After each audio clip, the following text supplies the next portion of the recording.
Yeah, you can go to the next one. Okay, so this is an interesting one. We've been covering a lot of stories about how companies and products are leaving Russia, right? And one that would be really interesting to our audience here is Apple specifically. There's a lot of obviously people who follow Apple News on this channel.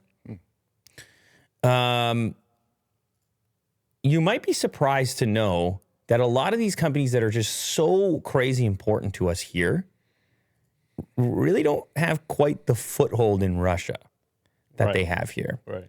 And for whatever variety of reasons, marketing or other economic factors and so on and so forth, but Apple isn't really losing all that much by leaving Russia.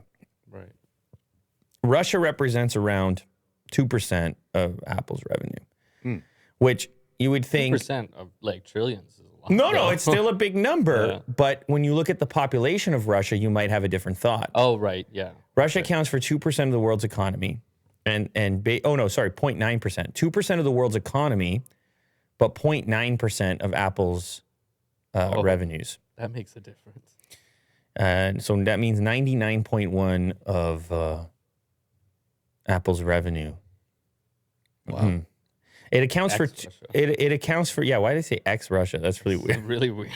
Does that just mean outside of Russia? Yeah, I think that's what it means, it's a very bizarre graph. That's absolutely true. But it's $2.5 billion according to this report.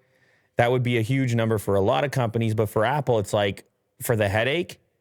Apple's not down for a 0.9% headache. No. Then it's just not necessary, right? But Will, can you just do me a favor and give me a population of Russia real quick, if you don't mind?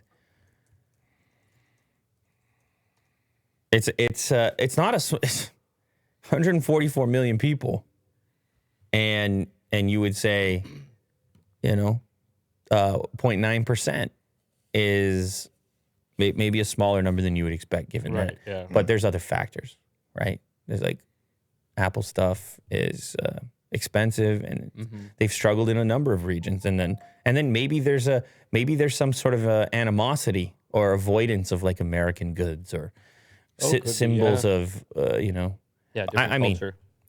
probably not to that. Everybody wants. We had the company Caviar was sending us the fanciest.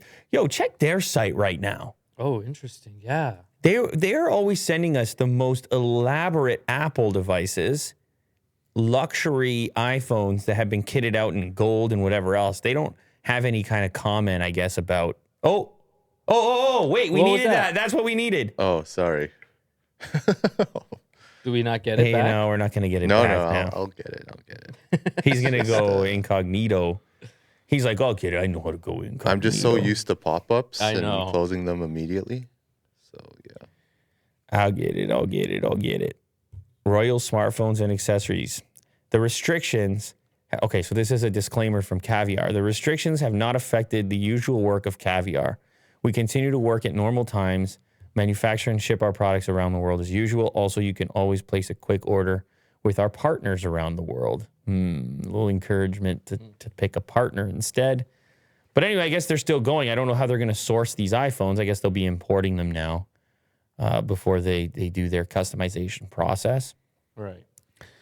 But yeah, it appears to me that the iPhone is still a status symbol, even in Russia, just like everywhere else.